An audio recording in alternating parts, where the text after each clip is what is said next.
Karibu mtazamaji wa The World News katika kipindi hiki cha ulimwengu wa siasa. Mimi ni Adam Hussein na bado tunaendelea kukujuza mambo mengi yanayojiri katika ulimwengu. Uingereza inapanga kukusanya mabilioni ya paundi ili kuimarisha kambi yake ya kijeshi na viwanda ili kujiandaa na mzozo unaoweza kutokea na Urusi. Hii ni kauli iliyotolewa na waziri wa ulinzi Bwana John Healey ambaye amesema hayo. Kauli hiyo inakuja kabla ya kuchapishwa kwa mapitio ya ulinzi ya mkakati wa serikali siku ya leo Jumatatu.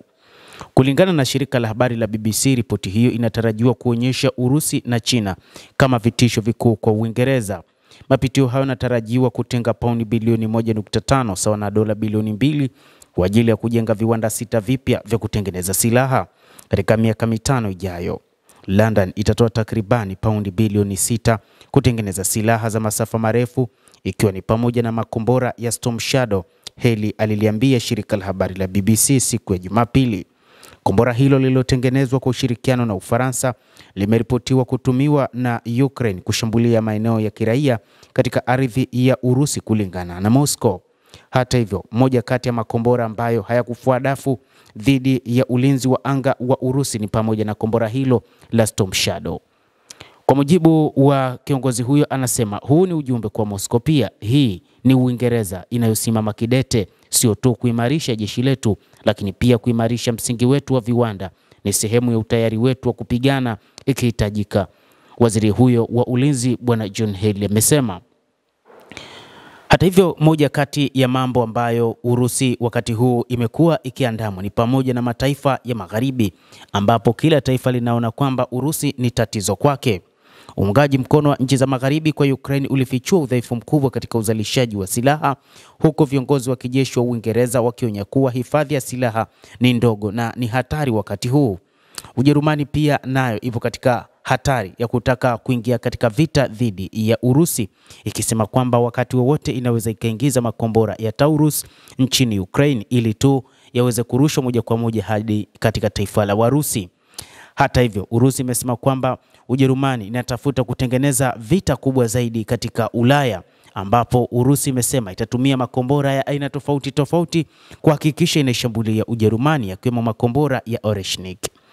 Kama mmoja wa wafadhili hodari wa Kiev barani Ulaya, London kwa upande wake inaona wakati huu ni wakati sahihi wa kujipanga kwa ajili ya mapambano dhidi ya Urusi, ambayo kwa kiasi kikubwa imekuwa tishio katika bara hilo la Ulaya.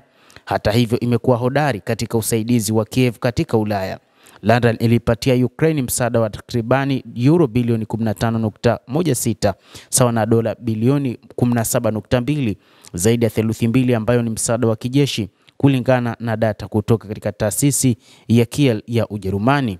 Waziri Mkuu wa Uingereza Keir Starmer na Rais wa Ufaransa Emmanuel Macron wote wametetea kuwekwa kwa wanajeshi wa Magharibi nchini Ukraine. Wameomba kikosi cha kulinda amani kiwekwe endapo kutakuwa na usitishaji kamili wa mapigano.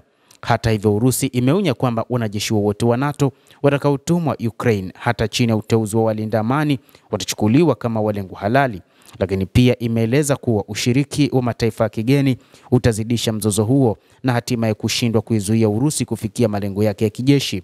Wachambuzi wa mambo wanasema kwamba kitendo cha mataifa hayo ya Ujerumani, Uingereza pamoja na Ufaransa kuendeleza chokochoko katika eneo hilo la mashariki mwa Ulaya, kwa maana huko Ukraine ambapo wanapambana na Warusi, kutazidi kuongeza vita hivyo. Lakini pia kitendo cha mataifa hayo kusema kwamba yanawindwa na Urusi ni kitendo cha kutengeneza mazingira mengine ya vita baina ya Urusi na mataifa hayo.